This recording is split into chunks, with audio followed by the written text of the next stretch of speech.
Hello, my friend, and welcome to the 490th episode of the Sales Podcast. I'm Wes Schaefer, the Sales Whisperer, your host. Today we have Brandon Bornancin. He's the founder of Seamless.ai, a really cool tool that helps you sell better. He built this from scratch. He had some good and bad experiences with big companies, IBM, Google. He had success. He plowed his money back into his own platform, lost $4 million building a different platform, learn from those mistakes. So you get to learn from his mistakes as well. So hopefully you don't make the same ones. It's always better to make your own mistakes, right? It's kind of foolish to make the same mistakes others have made. But this is a B2B tool. I'm having one of his team come on the CRM Sushi podcast here soon to demo it. So it's cool. But hearing his story is cool, right? You may not need his software, or maybe you can't afford it, whatever. But the lessons learned are going to be a good thing for you, because we got into how he did what he did, and a lot of times people kind of gloss over, I worked for a big company, then I started my own software, and now I'm a millionaire. Can you elaborate? It's never that simple. So I have him elaborate. If you need some help digging in, I just took a call from a lady. She's pulling her hair out. She's had Infusionsoft for years, tried to switch to Kajabi for a membership site. Has recurring billing issues, has premium content she's creating, wanting to secure.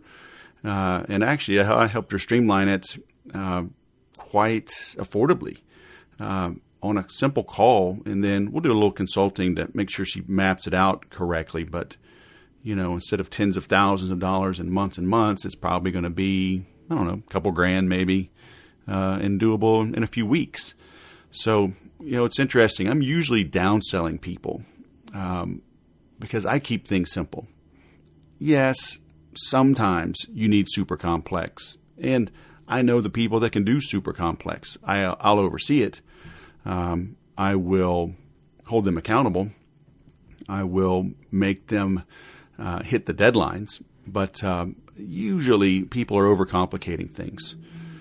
It takes more brain power to make something simple, okay? And simple is what scales. Simple is what is stable. I just see so many people try to do too much with technology. And I always say technology should be like salt in a meal. Put in just enough. Once you put in too much, you ruin the meal. You put in too much technology, it'll ruin your business. You can always add a little more, right? You can always dish up and then add a little more salt to your own liking. Once you put too much in, though, the meal's ruined. And I see too many people doing too many things with too many different pieces of technology, and it's sad. It doesn't have to be that way. There's Ava sticking her head in, saying, "Daddy, are you on a call?" I'm not on a call. I'm doing a podcast recording. Did you get money from the Tooth Fairy? 6.5, almost 7. She can't eat corn. She's losing teeth like crazy. That dang Tooth Fairy is going to bankrupt me. But I digress. So look, if you need help streamlining your systems, you just want somebody to talk with, I offer a free consultation. I offer, after that, a very affordable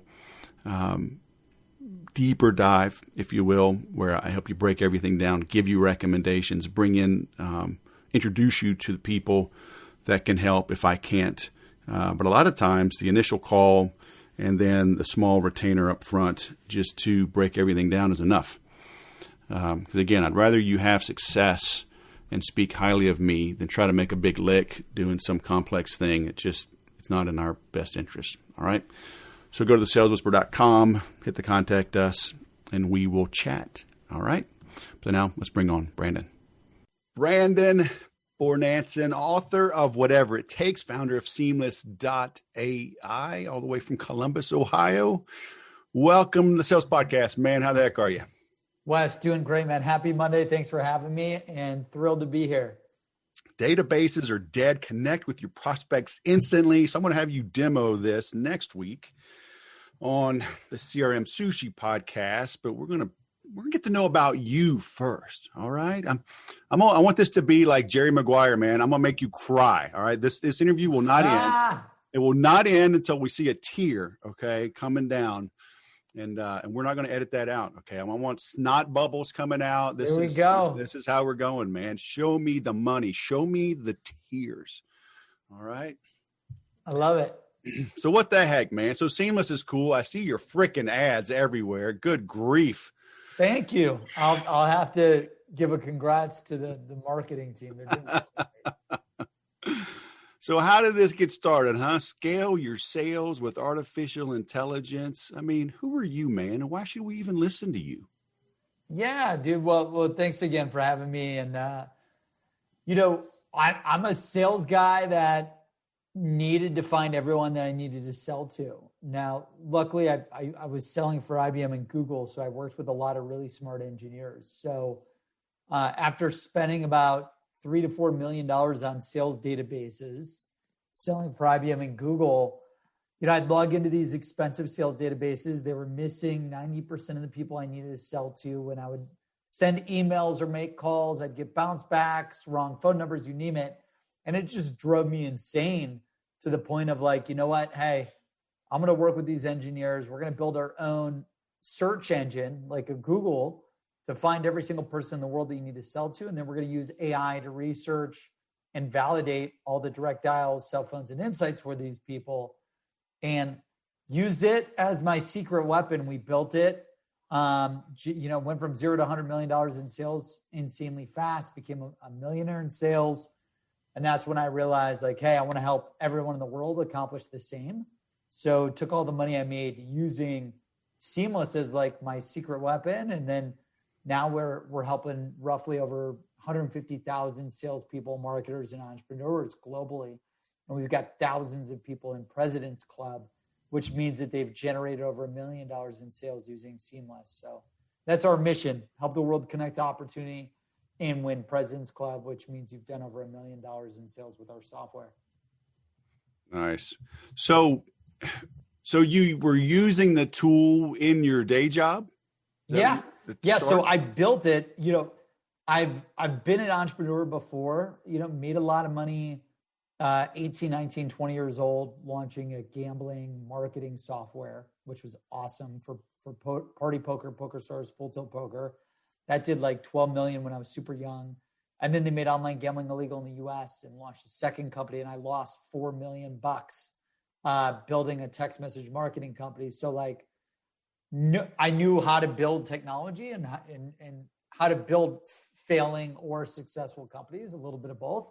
So once I quit entrepreneurship after my second company failed, was a salesperson for 7 or 8 years and just literally got so sick and tired of copying and pasting and manual list building of who I need to sell to and all the bullshit of getting stuff into your CRM. You're the CRM butler, the guru, the sushi genius here.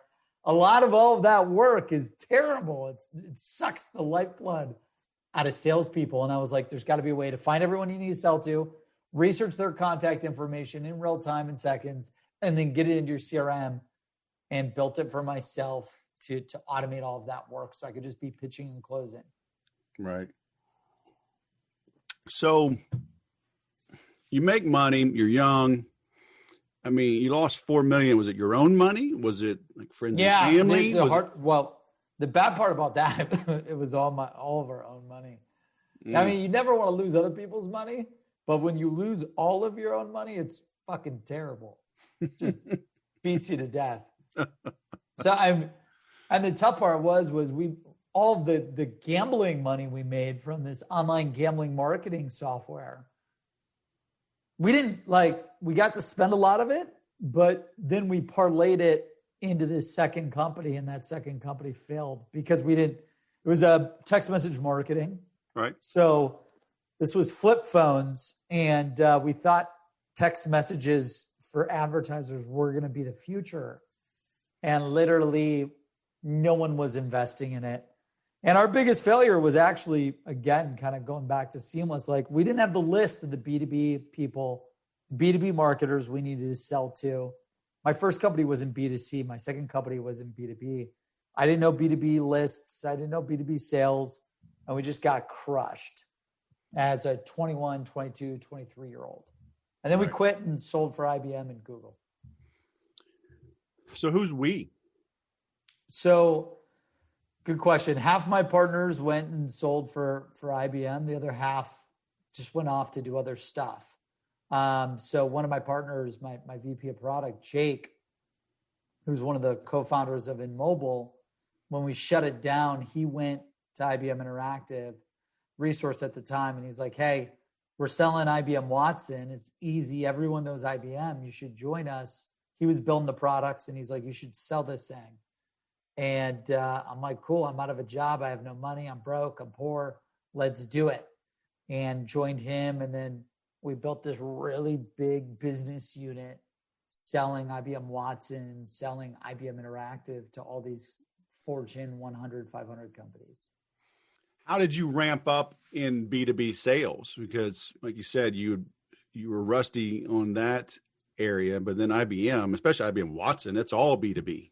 Yeah. So this is the book. This is Sales Secrets. So I know, this is my newest book, whatever it takes, but Sales Secrets, which I interviewed you on, Wes, a lot of my success was by being able to build a list and then studying all of the sales experts on their top secrets in all of these books and things.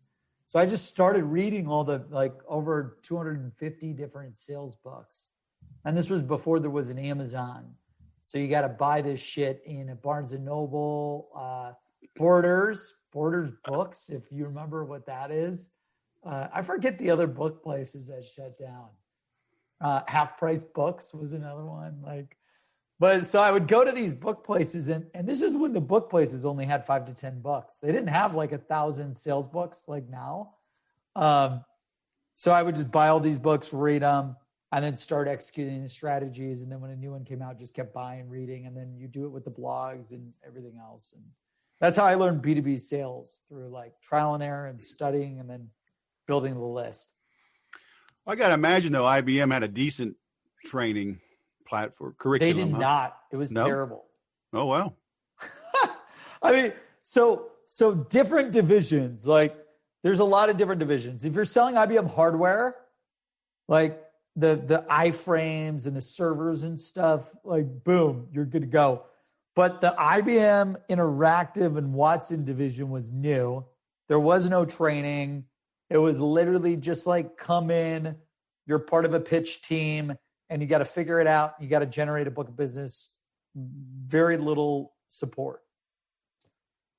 So it was like entrepreneurship. Oh shit, I don't know what to do. We just got to figure it out. My chief revenue officer knew what they were doing, but they were busy in meetings 24/7. And then you were part of these, you would support a division, a business unit, a technology business unit, a retail business unit, a manufacturing business unit, where you would sell the IBM Interactive and Watson technologies and digital solutions. So you would have to drum up all the revenue. Once you had an opportunity, you would bring them into the deal, and then you would have to pitch and close it. And it was tough. It was awesome. We sold tens of millions of dollars, but it was they could have created a predictable, repeatable, scalable system. And I started to build that and left to sell for Google, because selling for Google is easier than selling for IBM. Yeah, I could see that. It's just repeatable, like AdWords.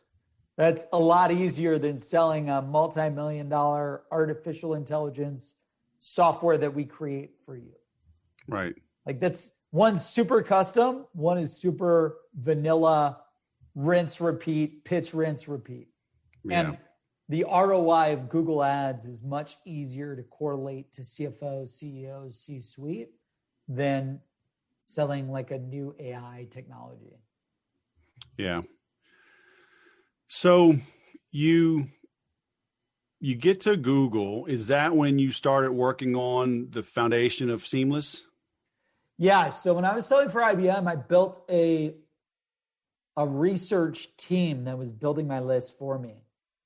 because I couldn't figure out the technology to do it. And I was just killing my quota and overperforming. And then when I went and sold for Google, that's when I realized, okay, let's not use this list building team. Let's literally build this technology. And that's when I really understood search engines. I really understood how to build a search engine because I was working with all these smart engineers. And, the first step was build a search engine to find any title, any company in the world. Second step was use the AI like we used at IBM Watson to research, validate, and verify emails and cell phones. And then that automated it all. And that's when it was like, okay, shoo.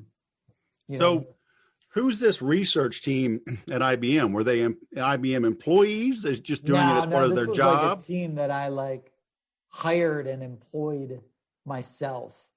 Like I just built overseas people? Yeah, I just built like an offshore research team of anyone that was available to do contact research. The problem with that is it's highly inaccurate. It doesn't scale. It's manual and it relies on people to where it was like, dude, let's automate this whole thing. So it went from like a manual research to fully autonomous. Right. So you build a search engine. It sounds kind of ironic. You're working at Google and yet you're building your own search engine. Were they just not focused on at that granular level yet? Or like, why is that different than search for information, right? Like that was really, they didn't want to get into a sales search engine. So it's like, okay, I'll build my own sales search engine.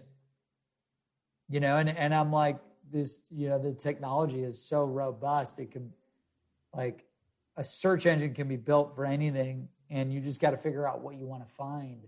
Mm-hmm. So I was like, I want to find people with titles. I want to find contacts. I want to find emails. I want to find cell phones. I want to research all that stuff instantly in seconds. And then after creating prototype 1, you drive a bunch of sales. You improve it, create prototype 2. Then you improve it, create prototype 3. I was doing this out of my own pocket, like every commission. That was the cool part. It was like the best way to fundraise for my company because every deal that I would close, all the commission I would take and put into building my technology, building the Seamless platform. So then eventually, we sold over 9 figures in sales, over $100 million in sales in AdWords. And then it was like, okay, let's go all in on this thing, and it just started getting a bunch of different customers who were my colleagues, who were my peers, who were people in my industry. And that's when I was like, all right, let's go full time on this jazz. And then we went full time on building it for a year and then fundraised after that, used Seamless for everything. All of our customer acquisition was from our software. Fundraising was from the software. Because you can find anyone's emails and direct dials. So like we just used our software to find people to sell to and then sold to them. Very interesting. So you keep mentioning phones. Are you saying using the phone to sell B2B today still works? Oh yeah, 100%.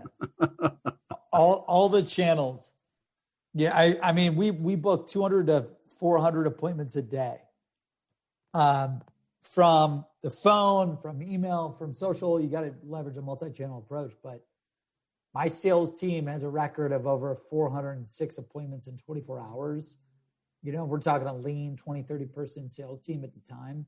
Now it's gotten bigger and they're setting even bigger records, but they're using, primarily the phone with email, with social, like they use it all. I think the best salespeople know how to use the phone. While they're using the phone, they're using email. While they're using email, they're using social. Like I've got 7 monitors here. I've got different sales campaigns running at all the time. Shit, I'm dialing right now while we're on the podcast, Wes. You better stop that. I need all of your attention. I'm in the matrix. So, the phone works. Yeah, that's awesome. How's it working today? Like with COVID? I mean, there's, like direct mail. I sent something to a lead, and like 2 weeks later, almost 3 weeks later, she said, "Hey, I got your book." Because That's she only awesome. goes to the office like once every two weeks, maybe twice a month. Yeah. And calls, maybe they're not being routed as. Yeah, well, that's a problem with the company directories and these old outdated sales databases. Like, we find cell phones, we find direct dials, we find direct emails for people. So that's how we're able to book so many appointments. We've got 1,000 people that have generated over $1 million in sales with the product. Like, you have to, in COVID world, you call a corporate directory, you're done. Like, I don't even think I don't have no one's even working our corporate line right now. It's like I don't even know what's going on with that line. That's how much we pay attention to that. Yep. Everyone's remote. You have to find their direct dials and insights and get to people one-to-one direct. They don't mind you calling their cell phone? No. I mean, this is the new age. Yeah. Call their cell phone, call their mobile, call their direct dial. If you've got a product that is a mindset, this is part of one of the habits of whatever it takes, Wes. My new #1 bestseller on Amazon, like, you just got to do whatever it takes, right? If you've got a product that will fundamentally change the life of your customer for the better, you've got a duty to reach out to them wherever they're at. Yeah, but I'm more into branding and consultative selling and relationship building. I mean, I don't know. This seems very aggressive and just transactional to me. I'm not sure I think I should stop listening to this podcast. Yeah, great question. Great role play, right? Now you can sell, like, I've sold multi-million dollar deals over the phone or via Zoom, never meeting in person. Hell, like, we're fundraising a $50 to $100 million deal, and we've been working the deal for 6 to 9 months, 0 in-person meetings. Like, an investor is going to write a $50 to $100 million check. Now, the last requirement of that deal is they have to meet us in person to make sure we're not crazy. But you have to, like, people are doing deals. You could do high ticket, low ticket, high consultative, high transaction, you name it, over the phone, over social, over email, over Zoom. It's happening all the time. Consultative just means, like, you're prospecting, pitching a solution that transforms their life.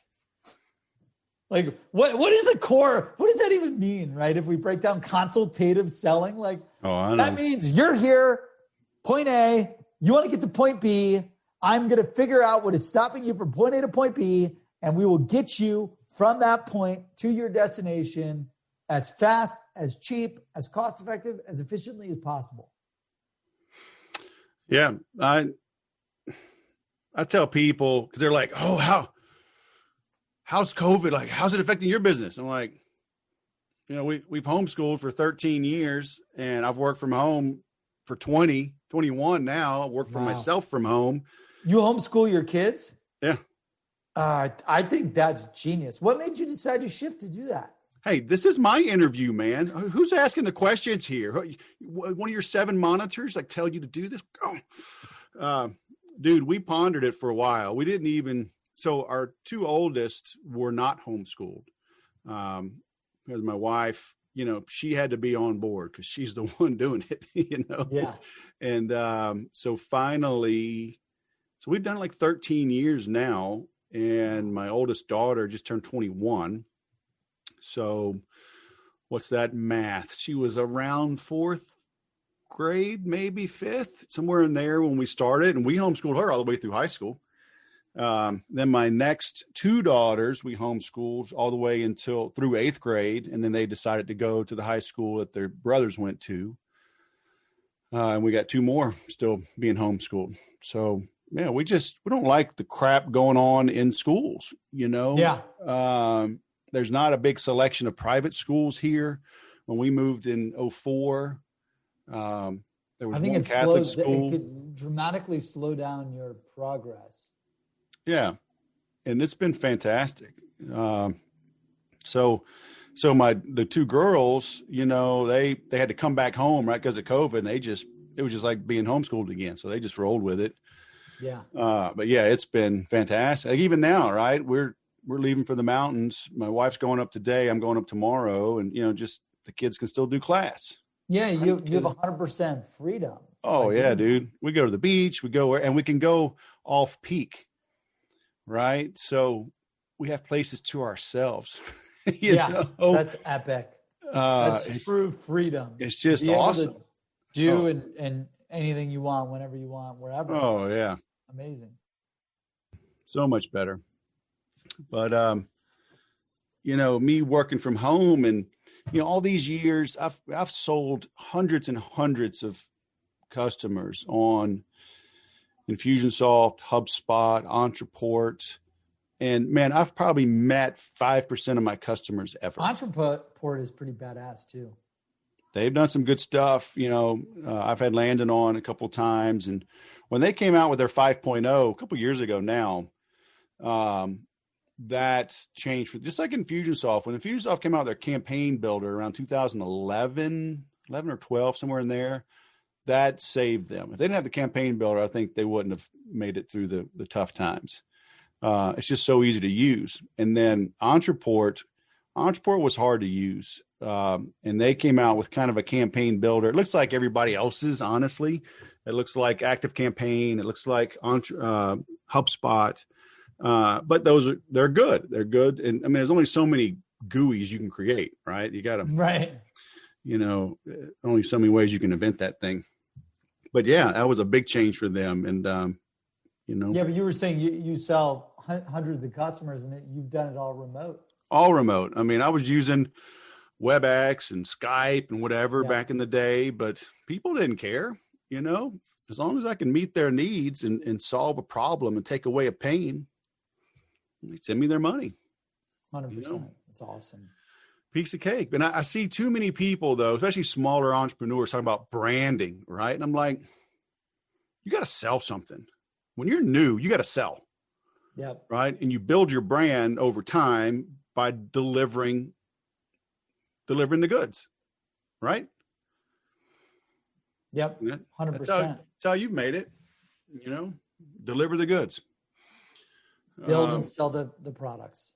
So you're peeling back, throwing your own commissions, your own money back into this new platform. Mm-hmm.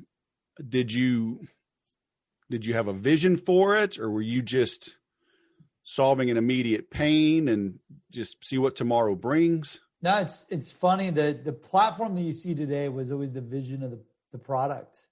Like nothing strayed from the idea that we believed in, but it was very difficult to build, took years to build because the technology is so complex. It's easy to have people manually research something. It's very difficult to build a search engine and use AI to do it all automatically. So it just took years to build, almost died 90 times trying to build it, trying to sell it. Because before it was built, you're trying to sell something that doesn't exist. So that was tough. So how does that work? I mean, the product you have now was basically started when you were at Google, right? Yeah. So you're using it for yourself, right? Yep. So who's like the first paying customer? Is it a friend that agrees to pay, buy you dinner for a month? Is it a true cold call, true customer that signs up for a beta and pays a little something? Yeah, it was these top search marketing agencies. So I sold Google AdWords. These agencies were seeing how successful I was. So they would ask me how I was driving so much new business. Then I would tell them it was because of my software. Then they would buy the software from me. So it was like my customers, people in my industry would then try to learn what I was using to drive the new business. Did you have to keep that secret from Google? What's up? Did you have to keep that secret, like on the down low? No. I was very public about it. Like, hey, this is being worked on not during work hours. This is being built not during, work hours, all that jazz. And had no issue. And then they became a customer, and, that helped, just validate the power of it. And try to get the Google search agency to invest in it, try to get a bunch of different people to invest in it. Now, luckily, Sergey Brin and his wife, Nicole, founders of Google, they invested in Seamless. Nice. But it wasn't till years later. Right. So after I went full time, years later, they then invested. That's cool.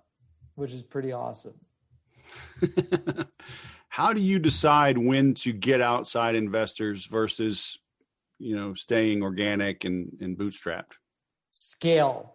Like from 0 to 20,000 in MRR, 0 to 10,000 in MRR is pre-seed capital. That's when you should work with the accelerators.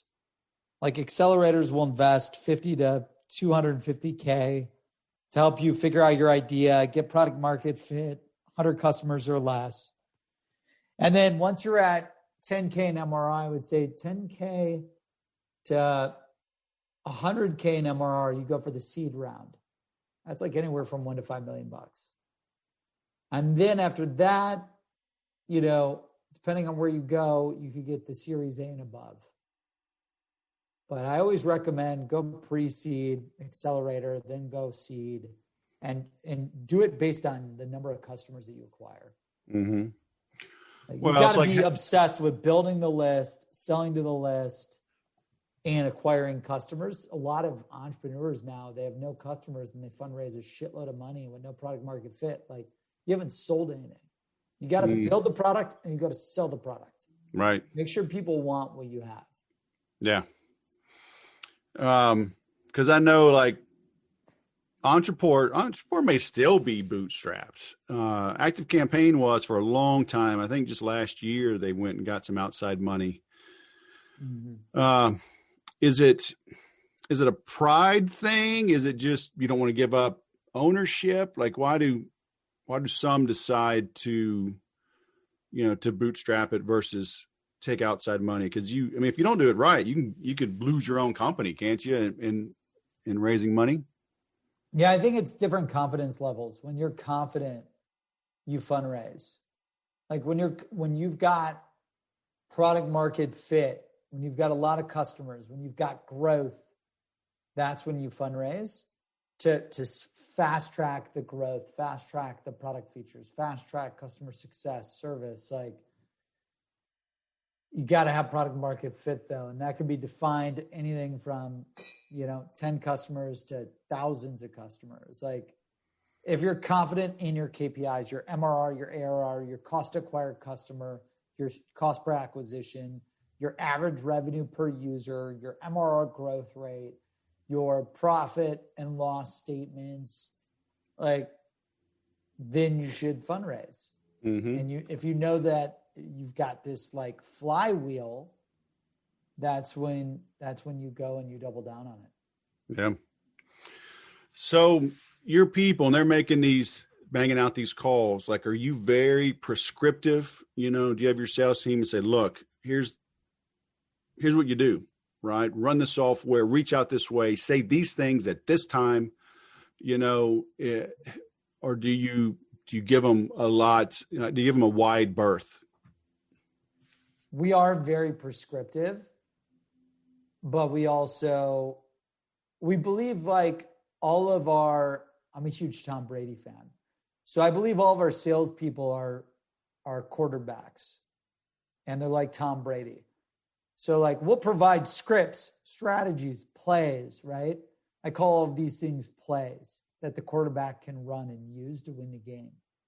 So we have a set of specific plays that they should run, but we let them customize it as needed to win the game. So like, if I'm not interested, no budget, it's too expensive, already working with someone, send me more info, you name it. We've got hundreds of ways to overcome all of these. but they can change them for themselves. They can customize them, you name it. That way, when they come into the game, never played before, they've got everything they need to win the Super Bowl. And they've got the freedom to change and adapt and customize based on the prospect, the situation, their personality, their confidence, their knowledge, the sales discovery, you name it. So I think all of these things are plays. They should use the plays to win the game, but they can also go off the cuff as needed. Yeah, I tell people, do it my way at first until you master it. 100%. Otherwise, they'll use it as an excuse. Oh, didn't really quite work. I'm gonna go. It doesn't feel right. Like, I don't give a crap how it feels. Yep. Everything feels weird. Like, you go to see your golf pro, right? He tweaks your grip. It feels weird because it's new, right? Yep. But your other grip wasn't working. That's why you pay the guy money to go teach you some lessons.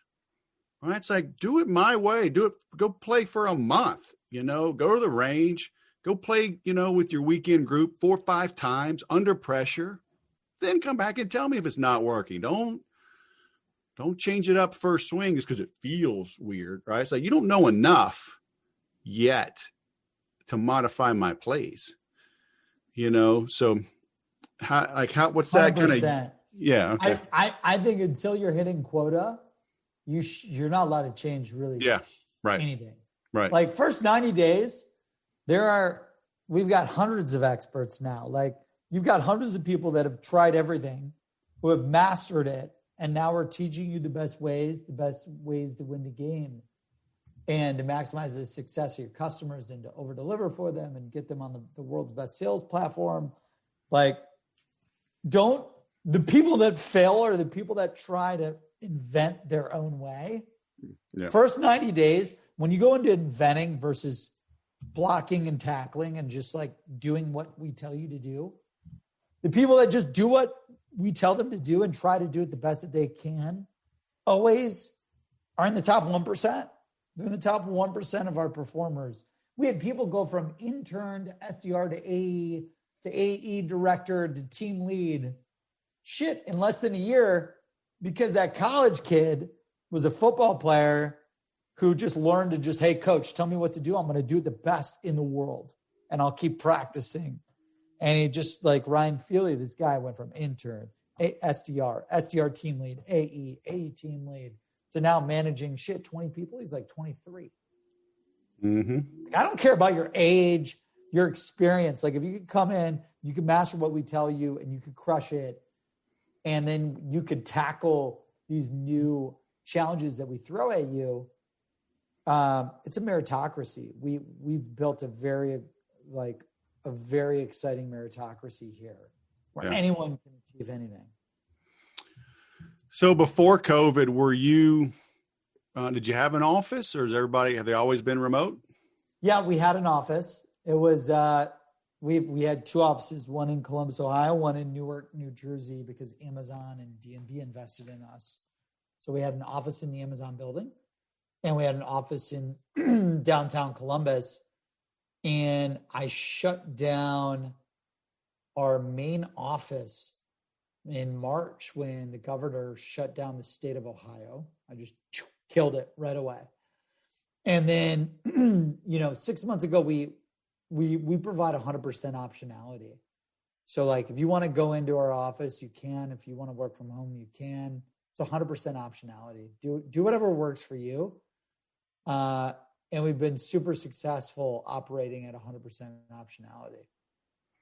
That you implemented that after COVID. After COVID, yeah. So we ended up not getting a really big office again. We just use this co-working space and pretty much let anyone work out of there anytime they want. Negotiated a deal with them where we pay per head. So like every time you show up, it costs us money. And it's like pay per use. Negotiated that deal. And now about there locally or in the cities where your people live? I believe only here locally. Uh-huh. But ideally, we should negotiate that nationally. Yeah. because that'd be Yeah, I mean, awesome. a friend of mine has a co-working space. She's got 2 offices. She always wants me to come in. I'm like, I'm set at home. I'd love to support her, but it's like just driving 15 minutes there and back. To me, it's like a waste 30 Waste minutes. of time. You know, I get too much done. Yeah. I'm up at 4:30, 5 a.m. working for an hour or two. Then I'll go work out downstairs. Got this massive gym I love. When COVID hit, I used to go to the Lifetime Fitness, and then they shut that down. And I'm like, fuck, this is the perfect reason to build your own killer home gym. Yeah. Problem was I needed to move to get the space to get the killer gym. So we did that, and then the gym. I hope you didn't get your wife a Peloton, because then she'd get mad at you and divorce you, because that's like, I guess, a sexist thing. I did not get her a Peloton. She's building a meditation Pilates studio. She's big into yoga and Pilates. Nice. I don't know anything about either. But yeah, she loves it. I know they're both harder than they look. Yeah. Every time I try it, after about 5 minutes, I'm like, I can't focus or concentrate on this. I gotta go. Oh, it's all hard, man. That was the deal, though. It was, hey, if you want your golf simulator, then I got to get the yoga studio. I'm like, done deal. Easy peasy. Very cool. All right, man. So you got some books. We're going to link to that and everything. It's just off your website, right? Seamless.ai. Yeah. So go to Seamless.ai. You can join my newsletter. I do daily sales secrets, strategies, tips, playbooks to help you make more money today. You also, when you join Seamless for free, you get hundreds of leads where you get emails, cell phones, direct dials for anyone in the world at Seamless.ai. And then, we've got 3 books, #1 bestsellers. Whatever It Takes is my newest book. All the habits to transform your business, relationships, and life. So March, when I had to shut down my office, when the governor shut down the state of Ohio, I wrote this book in 22 days. So instead of going to Lifetime Fitness from 5 to 7 a.m., I wrote 10, 20 pages a day on all of the habits that I wanted anyone I knew to master, to get through COVID, to maximize their success, to survive and thrive during this crazy time. And it's been awesome. Like I was kind of forced to knock that one out sooner than I thought. But all of the habits that I've built and learned from being a serial entrepreneur, a salesperson, going from 0 to $100 million in sales to 8-figure companies, losing everything, losing tons of tragedy, tons of success, and getting through it all to try to make something out of this crazy world. All of the habits are in that book. Jeff Blunt calls it the most inspiring business book of the year. So pick it up on Amazon. I don't know about you, Wes. You self-publish everything. I won't let a publisher touch any of my stuff. Yeah. Well, I'm just too, I don't know, renegade. I don't know. You can write a book, right? And they tell you everything. Oh yeah. Okay. Well, 18 months, 2 years from now, we'll publish it. And I don't know. I'll probably do one. It does give you a little different credibility, but it's like every day that goes by, I think it gives you less credibility. It's less impactful, to have a publisher versus doing on your own. So I don't know. 100%. Well, the thing that why I did it self-published with the team, it's like, if this book can fundamentally change someone's life and you tell me it's got to wait 2 years, that goes against everything. Why we write books to help change people's lives. Yeah. And then lastly, you can pick up Sales Secrets and 7-Figure Social Selling. They're right here on Amazon as well. Wes was in Sales Secrets. He shared his sales secret, which is awesome. Check it out. Pick it up. Over 100 experts interviewed. 600 pages, 1,000 secrets. People like Wes and everyone in the book was just. Well, and you said just that download that one chapter of mine, like broke all your servers, right? You had to get like a whole new data center. 100%. It redundant power. I mean, it was just. I had to rebuild it. It was like riots. I mean, I'm sorry. I mean, but I told you it's going to be good. But, yeah. Okay. You gave me the warning. Very nice. All right. Well, and so why the name Seamless? Why? Give me the lowdown on that. And So why Seamless, AI? I guess artificial yeah, intelligence makes sense, but it's always difficult to connect with people. It's like everything's a pain in the ass, right? And it's just got to be like instant, right? Like searching on Google is easy. It's quick. It's instant. I'm like, dude, it's got to just be seamless. The ability to find someone that you want to connect with and instantly connect with them. Like no bullshit. Doesn't matter where you're from, your background, your net worth. Like you can find and connect with anyone in the world instantly by getting their emails and phone numbers. So Seamless just was the perfect branding for it. The only tricky part was Seamless, the food company, owned Seamless.com. So I tried to buy it from them, and they're like, that's our whole company name. That's not going to happen. So I'm like, okay, fine. We're Seamless.ai. Thank you so much. Well, and AI makes sense too. But what is AI, like Antigua or something, or what? Yeah. It's Anguilles. Oh, yeah. It's like a Caribbean country. Yeah. I'm sorry if I'm offending anyone. I don't even know where that's at. Yeah.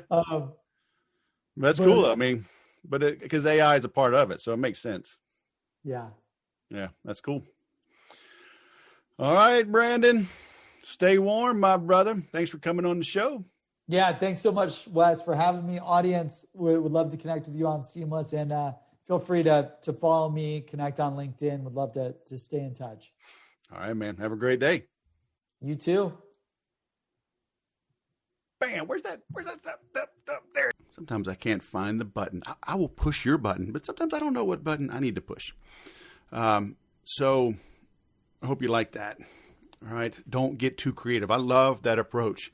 Don't change my scripts until you hit quota. I tell people that all the time. I'm always helping sales teams with their scripts. Voicemail scripts, how to handle receptionists and gatekeepers, how to engage with the decision maker. And people, it just doesn't feel natural. That's not me. I don't work from a script. I'm like, whatever, fool. Okay, just do what I'm doing. Okay, do it long enough to really have some real data, not just gut feeling. So I love that. And some interesting things there, right? With him closing down offices. I think 2021 is going to be a big year for our economy, for the country.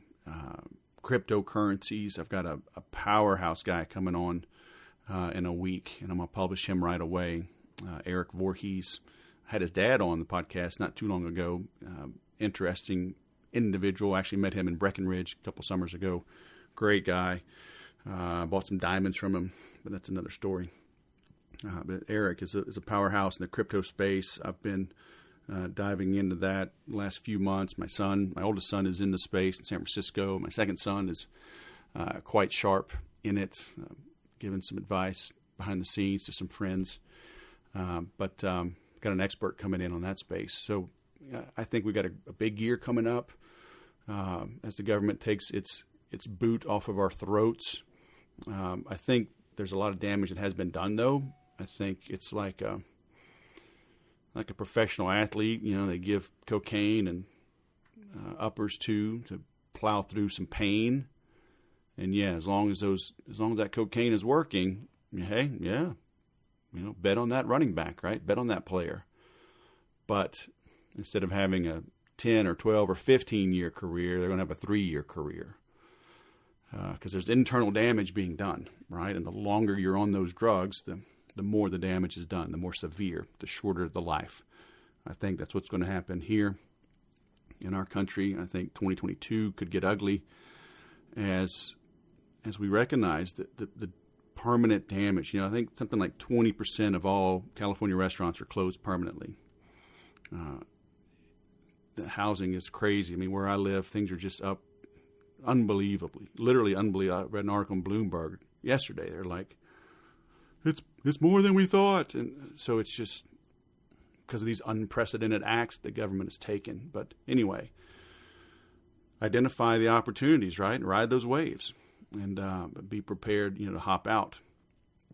But anyway, I think 2021 will be a big year. So jump in, okay? Make hay while the sun shines. If you're not into the cryptos, you need to start learning about them. you're a little bit late, but I think it's still got a big run up. I think the fundamentals are there for a big run up in the cryptocurrencies for years. But it's a hectic ride as I make this podcast. They're down 10, 15%. Like Ethereum, I think, is down 15% or more from its highs. Bitcoin's 15, 20% from its highs. But they've had 70% collapses over the years. So I think as they mature, though, the big swings, I don't think we'll see a 70% again, 50% maybe, right? And that's scary. But as it becomes more widespread, more understood, more widely owned, the 70% swings go away. Then you'll see 50, 40, 30, 20. That's just what happens as things mature. But I think housing is going to collapse in a year or so. I didn't time it correctly when we moved here, but I was early. It did collapse. I bought at the bottom, the house that I'm in. I'm up 100% in this house. And I kind of see it coming again. This time is a little different because of COVID, because of people leaving downtown areas. They're moving out to the suburbs. So could that help? Because things are already down. Manhattan, I was reading, Manhattan and Brooklyn, biggest rent decreases maybe ever. Something like 23.3% or getting the numbers wrong. 2.3 months of free rent. So 23 or 2.3, So big incentive to try to get people to come back. I don't know that people will go back to the cities in droves. So there's going to be big changes in downtown, in big metropolitan areas. So I'm in a great position where we're located 60 miles from San Diego, 90 miles from LA. You can get to the ocean in 45 minutes. You're in the mountain and snow in an hour and a half, 2 hours. You can be in the desert in under an hour. So, maybe our little area doesn't collapse as much, but you can't have these big run-ups, without some kind of pullback. And as the Fed starts raising interest rates, it can't keep it at zero forever. It's going to impact housing. So be careful. All right, stay plugged in. Maybe I'll have... I'm just thinking of somebody I know. I might have a mortgage guy on here. I got a couple smart dudes I know. But I digress. I got to hit end on this, upload it. I got to record a couple of them. Heading back out to Phoenix, do a little bit of work, do some golf with some college buddies, train some jiu-jitsu with some famous dudes. I'll take some pictures and share those later. But if you need help growing your sales, hit me up. All right, I'll help you. I'll go sell something.